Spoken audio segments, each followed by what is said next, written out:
दोस्तों क्या ईरान में रिजीम चेंज अटेम्प्ट फेल हो चुका है क्योंकि ट्रंप एडमिनिस्ट्रेशन ने अब नया तिकड़म खेलना शुरू कर दिया जिसके अंतर्गत भारत और ब्रिक्स और अन्य देशों को टारगेट किया जा रहा है जिसमें साफ साफ कह दिया गया है कि यदि आप ईरान से ट्रेड करते हैं तो आपके ऊपर 25% एडिशनल टैरिफ लगेगा। और देखिए भारत के साथ कुछ भी कहिए, ईरान के साथ ट्रेड है, मतलब भारत के ऊपर 75% टैरिफ लगने वाला है। अब कल की ही बात है, सर्गियो गोर काफी जो भारत में अमेरिकन एम्बेसडर बैठाए गए हैं, ट्रंप के खास बताए जाते हैं, उन्होंने काफ़ी ज़्यादा आश्वासन भी दिया था और लोगों को लगा था शायद सर्गियो गोर कुछ करेंगे भारत अमेरिका के बीच में जो खटास है उसको कम करने के लिए। लेकिन आज ट्रंप ने कुछ ऐसा टैरिफ रखा है जिससे मानो जैसे भारत को ही टारगेट किया जा रहा है। दोस्तों यहाँ पे देखने वाली बात यह है कि ये जो रिजीम चेंज अटेम्प्ट था जिसमें रिजा पहलवी, जिसका ईरान से कोई लेना देना खास रह नहीं गया है, ग्रास रूट में कनेक्शन नहीं है, जैसा मैंने आपको पहले भी बताया है उनके बारे में, अमेरिका में ही रहे हैं, पिछले कई सालों से रह रहे हैं। और जब ईरान में थे भी, जब उनको क्राउन प्रिंस बनाया भी गया था, तो शाह के बेटे थे, ग्राउंड से तब भी उनको खास लेना देना था नहीं। तो अब वो रिजा पहलवी को बैठाने का जो मुहिम था, वो जब ईरान ने फेल कर दिया, जब इंटरनेट कनेक्शन पूरे ईरान का काट दिया और उसमें स्टार लिंक को भी जैम कर दिया। जी हाँ, कहा जाता है रशिया से शायद उसे ये टेक्नोलॉजी मिली जिसके द्वारा स्टारलिंक को जैम करते ही अमेरिकन रिजीम चेंज अपैरेटस मानो जैसे ठप सा हो गया। अब दोस्तों उसके बाद अमेरिका प्लेबुक बदल रहा है, कुछ नया करने का प्रयास कर रहा है जिसमें एक नया गेम खेला जा रहा है और उसी के अंतर्गत ये नए टैरिफ आए हैं। आप देख सकते हैं दोस्तों, आज ट्रंप ने कहा है 25% टैरिफ लगेगा यदि आप ईरान के साथ ट्रेड करते हैं। भारत की मीडिया, दुनिया की मीडिया सभी इस पर चर्चा कर रहे हैं। अब अगर आप भारत की बात करें तो देखिए, जब से 2018-19 में हमारा काफी सिग्निफिकेंट ट्रेड हुआ करता था ईरान के साथ, 17-18 बिलियन डॉलर के आसपास। लेकिन फिर जब से उस पर सैंक्शन लगा, तब से हमारा अगर आप ट्रेड देखें तो 1.5 से 2 बिलियन डॉलर के आसपास होता है। अब दोस्तों ये नंबर बहुत कम है, लेकिन ईरान के लिए ये भी 4 से 5% ऑफ टोटल ट्रेड हो जाता है। तो इस वजह से दोस्तों ऐसा नहीं है हमारा ट्रेड नहीं है, तो टेक्निकली हमारे ऊपर भी वो टैरिफ लगने वाला है जो 25% की बात हो रही है। अनलेस अंटिल ईरान के साथ हम ट्रेड पूरा बंद ही कर दें, वो जो कुछ एग्रीकल्चरल गुड्स उनके यहाँ से आते हैं, अभी सेब का सीजन है तो ईरानियन एप्पल काफी मार्केट में आता है, तो वो सारी चीजें हैं और बहुत सारी चीजें अन्य हैं जो बहुत हाई वैल्यू नहीं है, लेकिन हाँ ट्रेड होता है, सामान आता है। तो अब दोस्तों आप जैसा देख सकते हैं, ट्रंप ने कहा है टैरिफ लगेगा 25% एडिशनल। चाइना ने तो खुल के कह भी दिया कि देखिए ये गलत है जो अमेरिका कर रहा है, बड़ा ही हाई हैंडेड अप्रोच है। बाकी उसका जो घिसा पिटा लाइन है, ट्रेड वॉर से किसी का भला नहीं होता, ये तरीका नहीं प्रॉब्लम सॉल्व करने का, और वो सारी बातें उसने कह दी। यहाँ पे दोस्तों अगर आप देखें तो एक चीज बड़ा क्लियर है, ये ईरान में जो रिजीम चेंज वाला वातावरण आ रहा था, काफी जोर शोर से बनाया हुआ भी हो सकता है वो होगा, क्योंकि जैसे ही स्टारलिंक जैम हुआ, ईरान में इंटरनेट कट किया गया, उसके बाद से ईरान में उल्टे प्रोटेस्ट के तस्वीरें आनी शुरू हो गई। अभी की बात बताऊं तो ईरानियन प्रोटेस्टर हेलीकॉप्टर से दिखा रहे हैं, देखो कितने लोग सड़क पे खड़े हैं, सब कह रहे हैं खमेनी हम आपके लिए सेवा का मौका दीजिए, हम आपके लिए खड़े हैं, यानी प्रो रिजीम लोग सड़क पे आ गए हैं और बड़ी संख्या में, मानो जैसे हुजूम के हुजूम आपको देखने मिल रहा है। और इसके साथ मानो जैसे चीजें बदल रही है। वहीं अगर आप देखें तो जब से स्टारलिंक जैम हुआ है, पूरा का पूरा गेम बदल गया है। ईरान में ऐसे भी रिपोर्ट्स आए कि उसके बाद बहुत जोर शोर से हाई हैंडेड अप्रोच से जो प्रोटेस्टर आए उनको भी कंट्रोल किया गया और 650 लोग मारे गए, ऐसे भी कुछ रिपोर्ट्स आने शुरू हो गए हैं। वहीं दोस्तों अगर आप देखें तो प्रो गवर्नमेंट रैली भी ईरान में निकाली जा रही है। अब दोस्तों इन सब के बीच में क्या मिलिट्री स्ट्राइक्स हो सकता है? तो यदि मैं इजरायली मीडिया की बात करूं तो उसमें अगर मैं देखूं तो ऐसा आ रहा है कि आईडीएफ अभी भी हाई अलर्ट पे है, क्योंकि सरप्राइज सिनेरियो कुछ हो सकता है, यूएस मिलिट्री स्ट्राइक अनाउंस कर सकता है तो इजराइल चला जाएगा ईरान पे, है ना। अब ऐसा मौका मिलेगा तो छोड़ेगा थोड़े ही।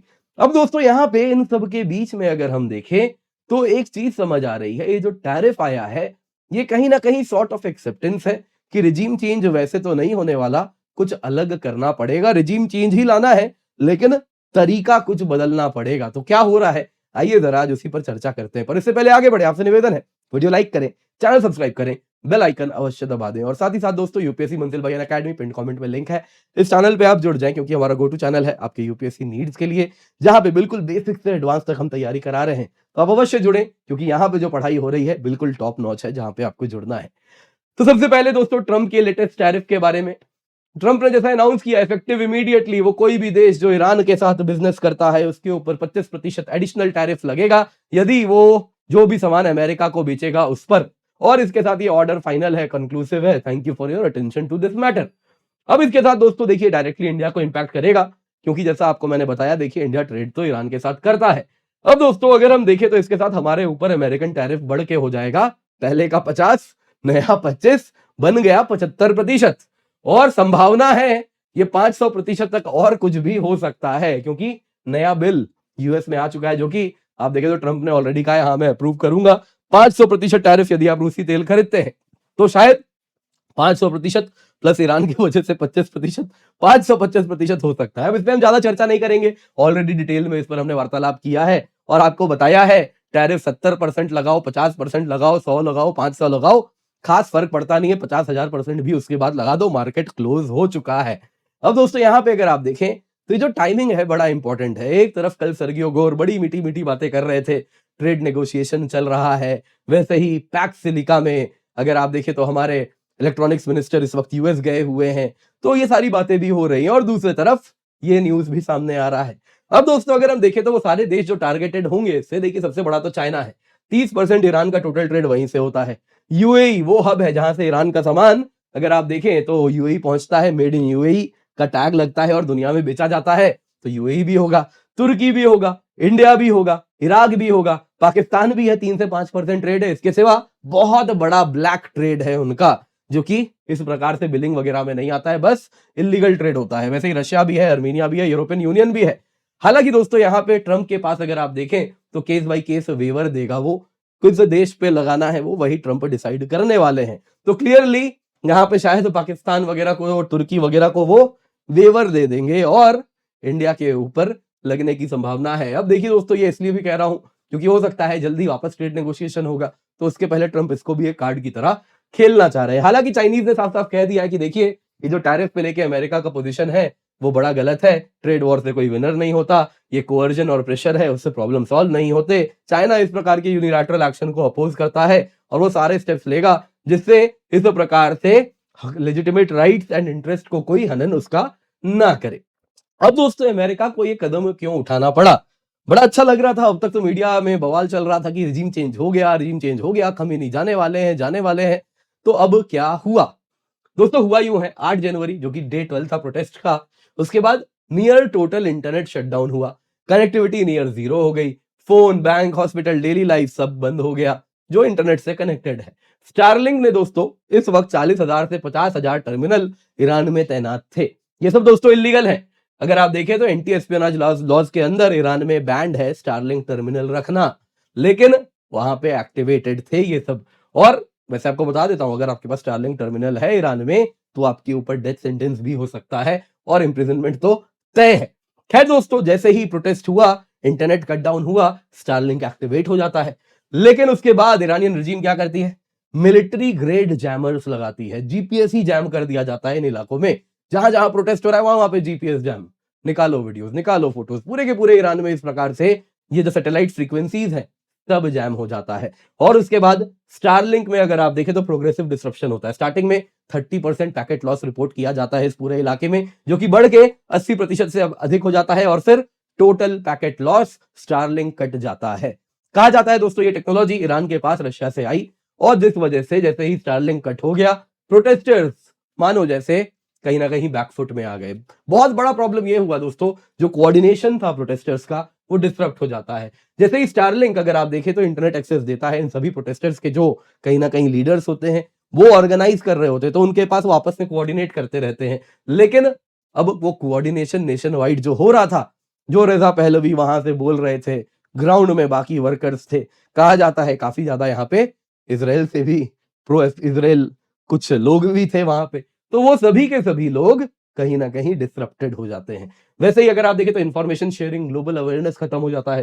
स्टारलिंक बड़ा क्रूशियल था, जो भी प्रोटेस्ट हो रहा है उसका वीडियोस निकालना, फोटोज निकालना, बाकी लोगों को भी कहना प्रोटेस्ट करो, वो सब खत्म हो जाता है। रिजीम जो हाई हैंडेड अप्रोच अब तक अवॉइड कर रहा था, जैसे ही इंटरनेट कट, रिजीम एकदम हाई हैंडेड अप्रोच शुरू करता है और कहा जाता है 500 से अधिक लोग मारे गए हैं, मशीन गन से भून दिया गया है, इस प्रकार की बातें चल रही हैं। अब दोस्तों वो सब प्रोटेस्टर्स डॉक्यूमेंट करते, दुनिया को दिखाते, इंटरनेट कट कुछ हो ही नहीं पा रहा। दोस्तों यहां पे आपको बता देता हूं, रिजीम वायलेंस का लिमिटेड डॉक्यूमेंटेशन हुआ है, हो नहीं पाया है, वीडियोस नहीं बन पाए हैं। वैसे ही अगर आप देखें तो जो आइसोलेशन हुआ है उससे जो प्रोटेस्टर्स हैं वो बहुत ज़्यादा उनका मोराल कम हो गया है। नतीजा धीरे-धीरे मानो जैसे प्रोटेस्ट शायद कहीं न कहीं कर्ब होता हुआ दिख रहा है। अब देखिए क्या है, ये सब कुछ बहुत ज़्यादा यहाँ पे फॉग है। कुछ क्लियर नहीं है। एक तबका कह रहा है, ईरानियन मीडिया देखें, वो दिखा रहे हैं नहीं जी सड़क पे तो लोग हैं जो कि खमेनी के सेवा में, मौका दो और ये सारी बातें चिल्ला रहे हैं, वहाँ पे वो खड़े हैं। दूसरी तरफ अगर आप वेस्टर्न मीडिया देखें तो वो कह रहे हैं नहीं जी भयानक प्रोटेस्ट हो रहा है। तो कुछ भी हो सकता है। लेकिन एक चीज़ क्लियर है, यूएस ने चेंज ऑफ टैक्टिक किया है। ये जो टैरिफ है, ये अगर आप देखें तो इससे एक चीज़ तय है। इससे टैरिफ लगने से जो कॉमन ईरानियंस हैं उनकी हार्डशिप बढ़ेगी। इससे ये दिख रहा है वो ट्रेडर्स जो कि पूरा का पूरा प्रोटेस्ट शुरू किए थे क्योंकि Iranian rial $1 1.4 million 14 lakh Iranian rial हो गया था, एक्सचेंज रेट ठप हो गया था। तो उन ट्रेडर्स के लिए ही समस्या बढ़ेगी जब उनका दुनिया से ट्रेडिंग ही खत्म हो जाएगा अमेरिकन टैरिफ के द्वारा। इससे एक चीज क्लियर होती है, ये अमेरिकन इन प्रोटेस्टर्स के भी दोस्त नहीं है क्योंकि ईरानियन लोगों के लिए हार्डशिप बढ़ने वाली है।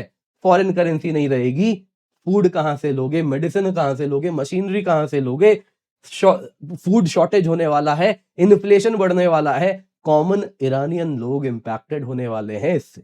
तो एक चीज क्लियर है, अमेरिका इज नो फ्रेंड। तो ये बात शायद प्रोटेस्टर्स को भी समझ आनी चाहिए। लेकिन दोस्तों अमेरिका ऐसा क्यों कर रहा है? ऐसा लग रहा है कि जो इंटरनेट में बढ़ा चढ़ा के दिखाया गया वो बहुत ज्यादा बॉट फार्मिंग से भी शायद हो रहा था। तो यहां पे केवल कुछ हैंडफुल पीपल ही प्रोटेस्ट कर रहे थे। अब देखिए दोस्तों हैंडफुल क्या होता है। अब ईरान में 50% से अधिक लोग प्रोटेस्ट करें तो बात है, वो कभी होता नहीं है। प्रोटेस्ट करने के लिए कहा जाता है 3.5 से 4% लोग भी अगर सड़क पे आ जाए किसी देश के तो वो बहुत बड़ी संख्या हो जाती है। यहां कहा जा रहा है ईरान में उससे भी बहुत कम था। कुछ लोग थे जिनके जेन्युइन ग्रीवेंसेस थे, वो लोग आए थे, लेकिन पब्लिक का सपोर्ट नहीं था, जिस वजह से अगर आप देखें तो अधिकतम लोग घर पे बैठे थे अपने और प्रोटेस्ट में साथ नहीं दे रहे थे। जिस वजह से यूएस चाहता है वो लोग जो घर पे बैठे थे रिजीम के साथ अलाइन होके, उन लोगों को भी अब हार्डशिप महसूस होनी चाहिए ताकि इस इकोनॉमिक वॉर से अगली बार जब प्रोटेस्ट हो तो बाकी लोग भी सड़क पे आए। तो ये मंशा होती हुई दिख रही है। लेकिन मत बोलिए Trump is a master deceiver, वो डिसेप्शन ही करते हैं।